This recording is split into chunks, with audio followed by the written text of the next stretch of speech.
Ninguém odiava o seu Mateus, mas também ninguém o amava. Ele era um desses homens bons que o mundo ignora, que estão sempre ali, varrendo a rua, emprestando o burro, dando lenha, mas que ninguém convida para se sentar. De costas curvadas pelo trabalho, olhar manso, mãos calejadas pela terra, vivia com o mínimo, ou às vezes nem isso. Sua casa era uma choupana de barro, com teto de palha remendado com sacos. Não tinha televisão, rádio, nem uma cama decente, mas tinha o que ele chamava de seu tesouro. Sua mulher, Dona Lina, que sempre lhe oferecia um sorriso, não importava as circunstâncias. Seus 2 filhos mais velhos e seus netos. Nunca soube o que era descanso. Todos os dias ia para o mato, voltava com lenha, cactos, o que o campo quisesse lhe dar. Vendia por algumas moedas, comprava 1 quilo de farinha, uns tomates e, se desse, uma sardinha. Assim viviam sem reclamar. Mas havia uma tristeza que ninguém via, uma solidão que não vinha de estar sozinho, mas de não importar. Porque seu Mateus, em toda a sua vida, nunca teve algo só para ele. Comia as sobras, vestia o que outros jogavam fora. Nunca ganhou um presente, nunca foi o primeiro a se servir. Sempre era o último. Não por ser bobo ou fraco, mas por nobreza, por costume, porque assim foi criado. A dar sem esperar, a servir sem perguntar. Dona Lina sabia disso. Viu ele engolir mais de uma lágrima em silêncio. Viu ele olhar o ensopado enquanto todos comiam e dizer: "Tô satisfeito", mesmo com o estômago roncando como tambor. Viu ele sonhar acordado, né, olhando o peru do patrão na feira, mas nunca pedir porque achava que pedir era tirar algo dos seus. Um dia, Dona Lina resolveu lhe dar o impossível. Vendeu seu chale, o único que tinha para o frio. Trocou milho caipira com uma vizinha, pediu à comadre do moinho um pouco de temperos e às escondidas matou a única galinha que tinham, a que guardavam para uma emergência. Cozinhou tudo com amor, devagar, no fogo de lenha. Recheou a galinha com verduras, temperou como sua mãe fazia, cuidou até a pele ficar crocante. Quando ficou pronta, não segurou as lágrimas. Chamou o marido e entregou o embrulho. "Não pergunte, só vá pro mato, sente debaixo do pé de imbu e coma sem culpa. Hoje não é para nós, hoje é só para você." Seu Mateus olhou sem entender. Nunca na vida alguém lhe deu um presente, ainda mais um que se comesse quente. Saiu com o embrulho, como quem carrega um milagre escondido. Subiu devagar, sem dizer tchau, como se o mato o chamasse para um momento sagrado. O que ele não sabia era que aquela comida, a única da sua vida, não seria só dele. Seu Mateus chegou ao morro quando o sol já descia, tingindo de laranja as pedras e os imbus retorcidos. Sentou sob sua árvore favorita, aquela que, segundo ele, dava sombra e consolo. Colocou o embrulho nas pernas, desamarrou com cuidado como se dentro tivesse a alma de alguém. Quando viu o ensopado, seus olhos marejaram. A galinha estava dourada, com um cheiro divino, recheada, ainda quentinha, coberta com cebola, pimentão e temperos. Não parecia comida, parecia uma promessa. Por um segundo pensou em Lina, na família, pensou em devolver, mas algo dentro dele sussurrou: "Hoje não. Hoje é para você." Esticou a mão, mas justo quando ia pegar o primeiro pedaço, ouviu um barulho, um gemido. Olhou. A poucos metros, sob um arbusto seco, havia um menino sujo, magro, com a roupa rasgada e os pés descalços. O rosto queimado de sol, os olhos grandes, cheios de medo e fome.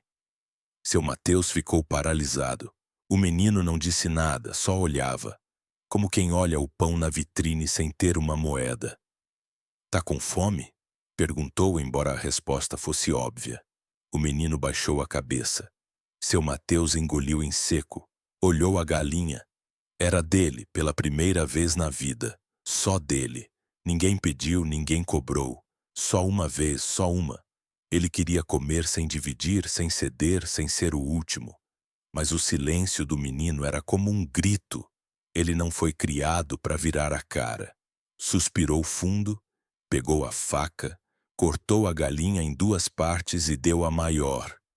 Toma, meu filho, não sei de onde você veio, mas hoje você não vai embora sem comer isso. O menino se aproximou devagar, pegou a comida com as mãos, não agradeceu, não falou, só sentou na frente dele e comeu em silêncio, como se não comesse há dias. Mateus olhava com o coração dividido, com fome, sim, mas com uma paz estranha, como se ao dividir algo dentro dele se ajeitasse. Quando terminaram, o menino olhou para ele e pela primeira vez falou: "Obrigado, Senhor." "E você, de onde é?" perguntou Mateus. "De lugar nenhum", disse o menino, e sorriu. "Mas hoje encontrei algo que não se vê em qualquer canto." "O quê?" "Bondade." E num piscar de olhos o menino sumiu como se o vento o tivesse levado. Não correu, não se escondeu, simplesmente não estava mais lá. Seu Mateus ficou gelado, procurou, chamou. Nada. Só o canto dos grilos. Achou que tinha sonhado, que estava louco, mas o chão ainda tinha pegadas pequenas e as migalhas do ensopado. Guardou a outra metade da galinha e desceu do morro, sem saber o que pensar. Não comeu tudo, mas se sentia cheio. O que ele não sabia era que aquele gesto, aquela metade de galinha dada sem esperar nada, mudaria seu destino para sempre. Naquela noite, seu Mateus chegou em casa mais calado que o normal. Lina perguntou se gostou da comida. Ele acenou que sim, sem mentir, mas sem contar. Às vezes, o que a gente vive de mais estranho fica melhor guardado na alma do que na boca. Deixou a outra metade da galinha na mesa. "É muito para mim. Comam vocês amanhã." E foi dormir. Não de tristeza, mas como se o corpo já não tivesse tanta necessidade. Como se algo invisível tivesse preenchido um vazio antigo. Na manhã seguinte, enquanto Lina preparava café, ouviu-se um grito na rua. "O poço! O poço do bairro tá com água!" Todos correram. Era verdade. O poço, seco há meses, esquecido, agora jorrava água clara, limpa, correndo sozinha. Os vizinhos se juntaram com baldes, potes, até potes quebrados, todos em silêncio, como se vissem um milagre. Seu Mateus não disse nada, mas algo no peito dele se mexeu. Mais tarde, Dona Carmen, uma vizinha doente com tosse antiga e corpo fraco, foi até a casa dele. "Disseram que você encontrou um menino estranho no morro, e desde então o poço da água. É verdade?" Mateus negou, mas não convenceu. "Minha neta tá doente há dias, não tenho mais para remédios nem curandeiros. Mas você tem algo diferente." Mateus não entendia o que ela queria. "Só ponha a mão na testa dela, só isso." E Mateus, sem saber por que, foi.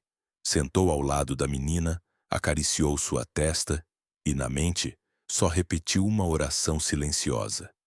"Se tem algo de bom em mim, que chegue a ela."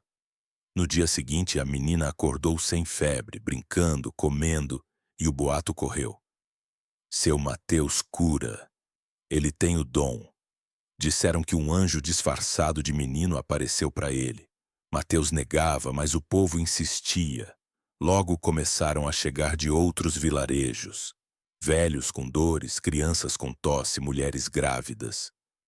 Todos queriam que seu Mateus tocasse suas testas. Ele não cobrava, só punha as mãos e dizia com humildade: "Se funcionar, que Deus seja louvado. Se não, a culpa não é minha." E funcionava. Às vezes bastava ele entrar na casa e no dia seguinte o doente melhorava. Uma mulher trouxe a foto do filho preso e dias depois ele foi solto por falta de provas. A galinha que ele não comeu inteira deixou algo nele, algo invisível, mas real. E o povo que antes mal o notava agora fazia fila na porta dele. Traziam feijão, velas, rosários, até promessas. Mas onde há milagres também nasce inveja. Enquanto os pobres o adoravam, os poderosos começaram a murmurar: e se não for um dom? E se for feitiçaria? Quem é ele para decidir quem cura e quem não cura? Seu Mateus, sem saber, deixava de ser o camponês invisível e começava a ser um perigo para quem sempre mandou. Ele não entendia por que as pessoas o olhavam diferente. Continuava o mesmo. Dormia no seu catre, comia tortilha com sal, cuidava das filhas como se fossem ouro. Mas agora batiam à sua porta, trazendo doentes, cartas, velas, até galinhas de agradecimento. Eu não faço milagres, dizia. Só tenho as mãos limpas e o coração disposto. Mas a fama se espalhou como fogo em capim seco. E como sempre acontece, o que é esperança para os pobres é ameaça para os ricos. Uma tarde, o filho do prefeito caiu doente, com a pele quente como chapa e os lábios secos. Levaram ao médico do povoado, nada. Mandaram para a cidade, também nada. Como último recurso, a esposa do prefeito, uma mulher de fé, mais mãe que senhora, procurou seu Mateus para pedir que orasse pelo filho. Mateus a recebeu com humildade. Não prometo nada, dona, mas se Deus quiser. Colocou a mão na testa do menino, orou baixinho, cobriu-o com uma coberta, deixou um chá de ervas e recomendou repouso. Mas naquela noite o menino morreu, e ao amanhecer o povoado não falava de milagres, falava de culpa. Seu Mateus deixou ele morrer. Se faz de santo e não curou o filho do prefeito. É um mentiroso. Ninguém lembrou dos que ele ajudou, dos que voltaram a andar por causa das suas mãos. Porque quando se trata de um pobre, o erro pesa mais que os acertos. No dia seguinte, uma multidão de gente simples, humilde, doentes, velhos, mães sozinhas, todos que Mateus tinha ajudado, marchou até a praça. Não com paus, mas com cartazes de papelão, orações, galinhas, flores e água do poço. Queriam justiça, queriam respeito, e entre eles apareceu alguém mais. Um menino magro, de olhar limpo. Ninguém o conhecia.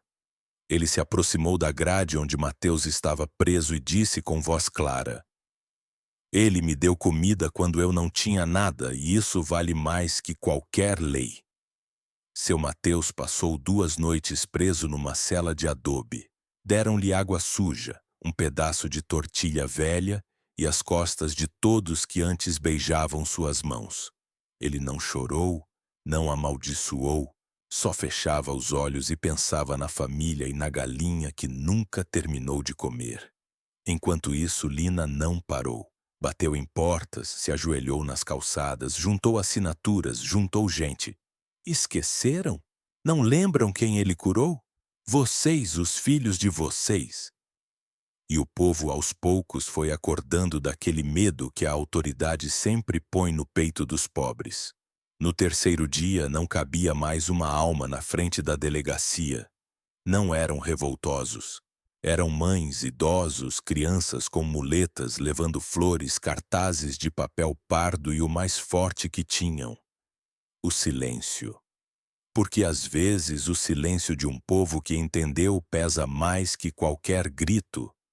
O prefeito olhava da janela com o filho enterrado e a consciência em chamas. Sabia que tinha errado, não pelo julgamento, mas por não ter sido justo. Saiu com passos pesados, parou na frente de todos, engoliu em seco e disse: não tenho palavras para devolver o que tiramos, mas vou consertar o que ainda dá. Foi até a cela, pegou a chave, abriu. Seu Mateus não saiu correndo. Caminhou devagar, com a mesma dignidade com que entrou, e sua família o esperava de braços abertos. O povoado, que por anos o ignorou, agora formava uma fila de respeito. Uma senhora se aproximou com uma caneca de café e um pedaço de pão. Agora sim, seu Mateus, é sua vez de comer primeiro. Ele comeu devagar, pela primeira vez sem culpa. O menino do morro não apareceu mais. Ninguém soube quem era, de onde veio. Uns disseram que era um órfão, outros que era um teste de Deus. Mas isso não importava porque a mensagem já estava plantada. O poço continuou dando água. As chuvas chegaram naquele mês, e a terra, antes seca, começou a dar milho como não fazia há anos. Seu Mateus voltou para casa. Continuou o mesmo, simples, calado, trabalhador. Nunca mais curou ninguém. Não precisou como se o milagre já tivesse cumprido seu ciclo. Mas toda vez que alguém passava por sua porta, parava, tirava o chapéu e dizia: "Obrigado, seu Mateus." E ele sorria com humildade porque entendia que às vezes um pedaço de comida dividido muda mais que 1000 discursos